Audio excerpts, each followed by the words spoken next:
I can't think of a better place I'd rather be this morning than right here at Beacon College. I can't think of a better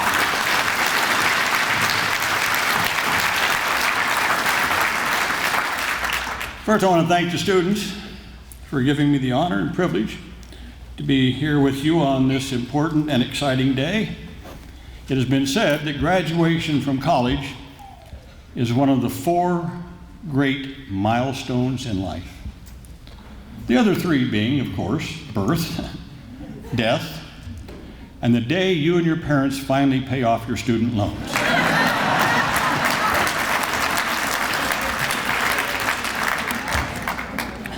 Thank you to the Board of Trustees for your devotion to and hard work for this amazing college. I know it takes time, energy, and commitment.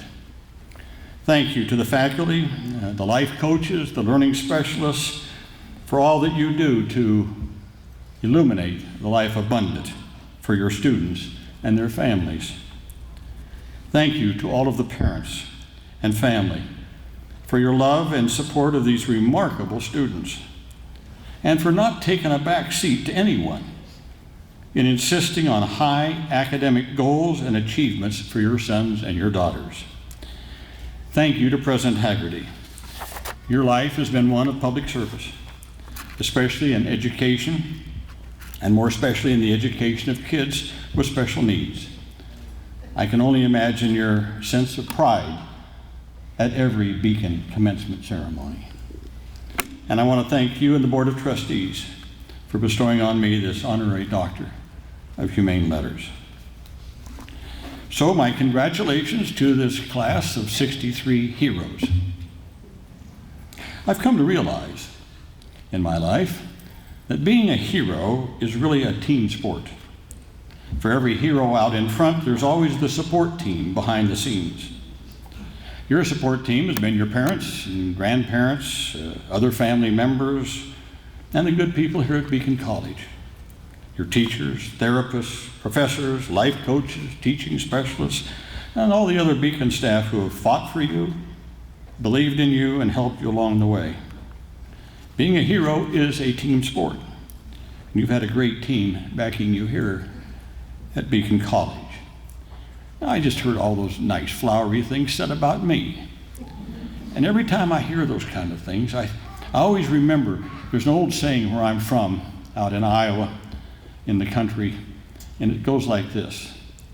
If you're ever driving down a country road and you see a turtle sitting on a fence post, you can be sure of one thing: it didn't get there by itself. So when I hear all those things, I always remember I didn't get there by myself.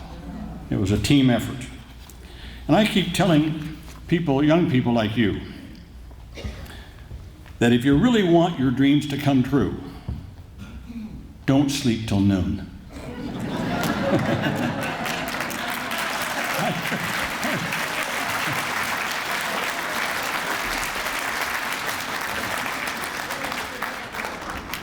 Parents always love that one.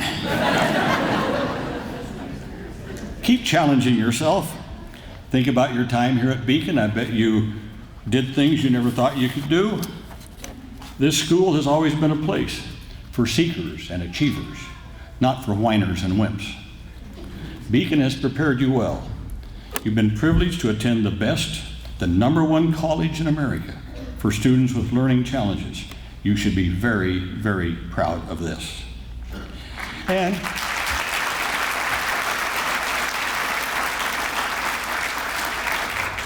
you have to believe there's nothing, absolutely nothing, that you cannot accomplish through hard work and determination, plus the courage to step outside your comfort zone. You have all of your students have proven you have the talent and the energy to accomplish big things. And today you've got the robes and the funny hats to prove it too. Each one of you has reached this day because you have enormous courage and perseverance. You refused to give up. You moved forward despite hard times, despite frustrations, despite people who dismissed you because they let your differences cloud their vision of who you are and what you're able to accomplish. Yes, you have challenges, You may have ADD or ADHD, autism, auditory processing disorder, dyslexia, or any one of many other challenges. But, and always remember this, you are not your challenges.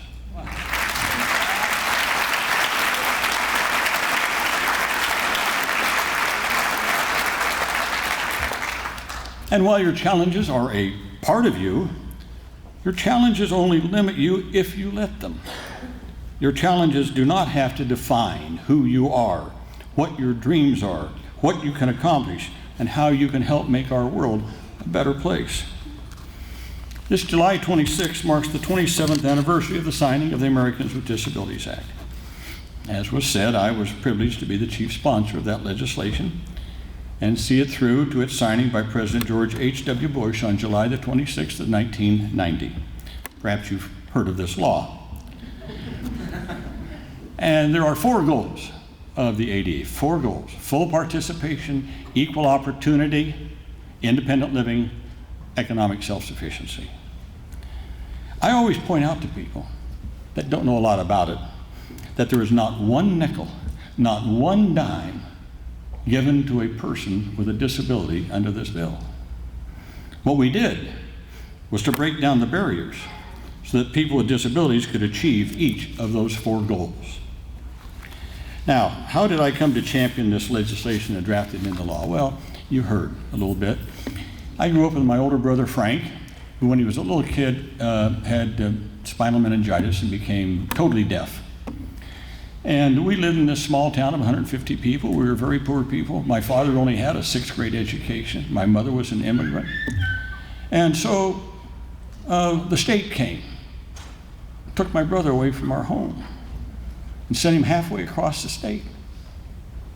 It was frightening enough to become deaf at a kid who was only about 6 years old. And then be taken from your family, and then they called it the Iowa School for the Deaf and Dumb. There were 2 things I remember my brother told me, and I remember a lot of things, but 2 things very profound. He told me once, he said, I may be deaf, but I'm not dumb. He also said something to me later on, where he said, there's only one thing I know I can't do. I can't hear. Now, I may not be able to be a physicist. I may not be able to be one of these great artists, like I've seen your artwork, and he said, I don't know, I haven't really tried them. I just know there's only one thing I can't do.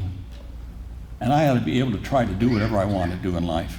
Well, when he was in school, though, in those days, he couldn't do that. They told him what he should be, and they said, you're going to be a baker. They made him a baker. He didn't want to be a baker. Actually, he was pretty good at it, but he didn't like it. And so he became a baker in a small bake shop in West Des Moines, Iowa. This man kept coming in the morning. Like every week or so, he'd come in and get a coffee and croissant or something rolled or something like that. And he got to see my brother. And one day he started talking to my brother, and my brother handed him a card and said, I'm deaf, please write it down. So the guy wrote it down, and this went on for a couple, 3 months. Finally, this guy wrote down, he says, how do you like being a baker?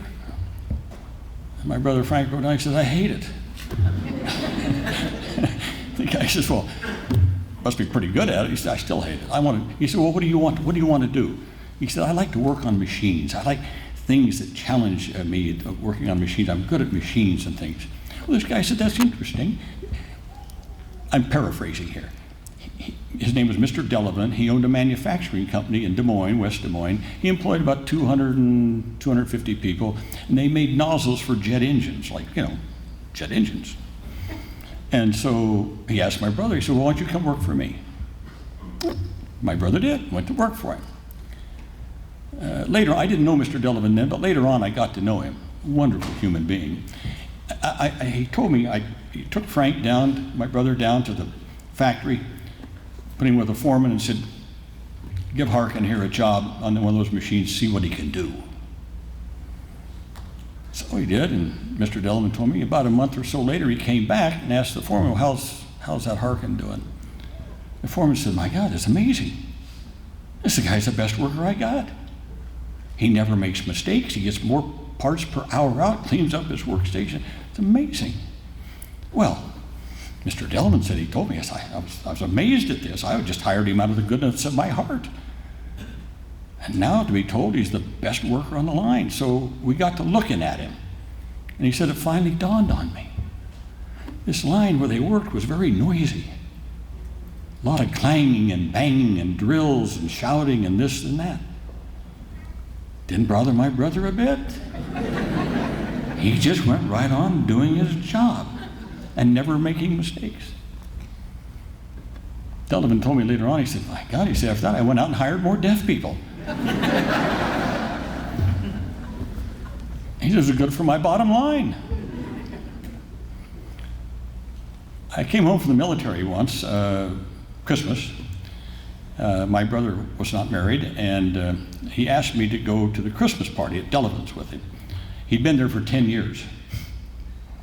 And so I went with Frank to the Christmas party, and Mr. Delavan had this big Christmas party for everybody and families. He got there and had a big sign up there, Frank Harkin, my brother's name, and he called him up in front of all these people and gave him this really good gold watch, very expensive gold watch, because in 10 years of working there, my brother had not missed one day of work nor been late once in 10 years. Beat all their production records and made fewer mistakes than any one of 250 people that ever worked there. Well, I got to thinking about this. Now this is back in the early 60s, okay? I came to wonder how many people there were in our society who are marginalized because of some disability or some challenge they might have. How many more Frank Harkins were out there? Then my nephew Kelly, my sister's son, 19 years old, was in an accident, became paraplegic. He wanted to go to college. He called me up one day. He said, Uncle Tom, he said, I need your help. I said, well, what can I do, Kelly? He said, I'm here at college, Colorado State University, Fort Collins, Colorado. He said, I've got a class, there's a class I want to take, it's on the second floor, and there's no elevator. I can't get my wheelchair, and they won't let me take the class. Phew, I thought, my God, that's incredible. Why should that be? And then I met Danny Piper, son of friends of mine who had an intellectual disability, who went on to do amazing things. Manager of the football team, acted in the school play, had a great after-school job, and people never thought that someone with Down syndrome could ever do something like that. Wow, then I got to thinking more. Then I started to meet friends of mine, kids who were on the autism spectrum, and again, they were limited, not because of their disability, but because they weren't getting the appropriate kind of education to unleash the talents that they had.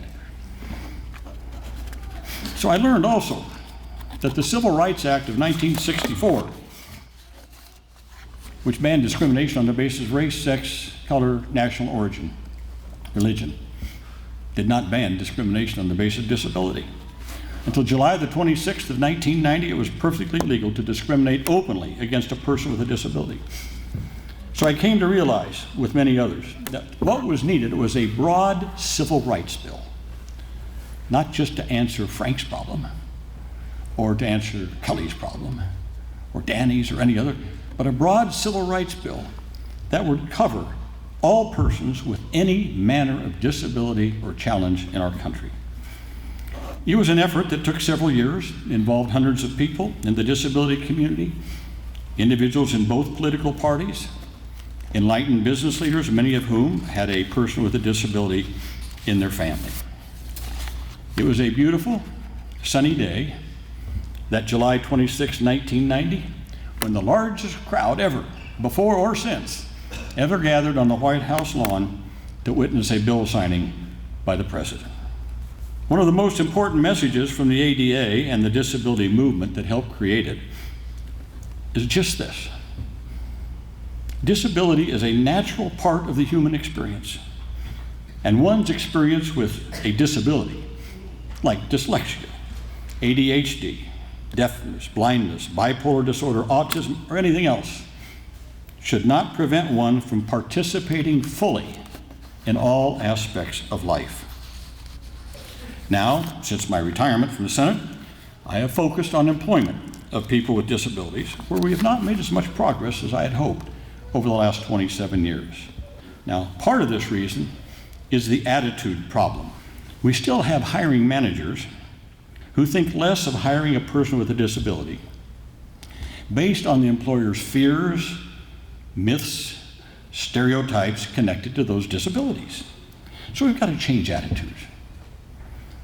Now, how do we do this? Now I'm talking to you students now. How do we do this? Well, one way is for people with non-apparent disabilities, like learning disabilities, to be out at work. You know what I'm saying? Out at work. In other words, to be proud of their status as part of the disability community, ready to use the insights connected to their disabilities to help their employers be more successful, like my brother Frank. I've had the opportunity to participate in many disability pride parades across the country in the past few years, and I can tell you, there's a growing recognition that disability pride and disability cultural identity are important parts of getting the disability movement to a new level, politically, economically, and culturally. So my advice to all of you, as you embark on your careers, is to be proud and to be out at work. To be comfortable owning your disability status with employers and coworkers and your communities. The fastest way to change attitudes is for people to have a positive experience working alongside someone with a disability. I've seen it in my own lifetime. There are other benefits to being out at work with your disability. You can ask for accommodations guaranteed to you by the Americans with Disabilities Act. And you can explain those accommodations to coworkers who may be wondering, why do you have a different schedule? Why do you have a different computer program loaded in on your computer? Why a different software program? You can get them to learn this. It also creates an opportunity for you to be a role model and a mentor for others with disabilities in your workplaces. One more bit of practical advice to you and your families. Under sections 501 and 503 of the Rehabilitation Act of 1973, the federal government and federal contractors, that is any company that contracts with the federal government, and by the way, those two together make up 20% of the entire workforce of America. Those two have incentives to proactively recruit and promote qualified workers with disabilities. If you are not open about your disability when you apply for a job, I'm speaking here only with the federal government or with a company that contracts with the federal government, you're missing an opportunity to benefit from affirmative action. Well, again, many famous and successful people with learning disabilities. Oh, I was looking some of them up. Michael Phelps, Harry Potter, Whoopi Goldberg, Jay Leno, Anderson Cooper. They all have either ADHD, dyslexia, ADD. But you don't need to be a celebrity or an athlete or a millionaire to help others. Talking about your disability, claiming it, being proud, can give hope to a 9-year-old or a high school student or an incoming freshman just starting college. Remember, the real value of life and work isn't measured by the money you make. It's measured by the differences you make, the lives you change, the people you help, the work you do to make a better world for all. And don't let a few stumbles stop you. Be prepared. You're going to suffer setbacks, but you can't let that deter you. The person who never makes mistakes is the person who does nothing. So I'm saying you do something. Aim high, take risks, stick your neck out, illuminate the life abundant. However, don't get lost in the virtual world. Every day find something to laugh about. Laughter is free, makes you feel good. Have any of you ever seen my all-time favorite movie called Ferris Bueller's Day Off? Yes. Thank God you've seen it. It's my favorite movie. Ferris Bueller is my all-time favorite philosopher. And remember what he said towards the end of the movie. He said, life moves pretty fast. If you don't stop and look around once in a while, you could miss it. Don't miss it. Have fun, live, love, and laugh every day. Good luck. Best wishes. Enjoy your journey.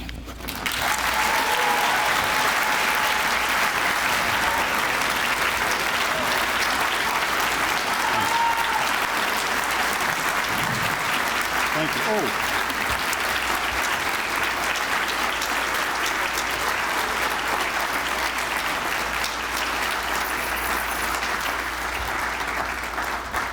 I was just thanking Robin for interpreting for me. Thank you.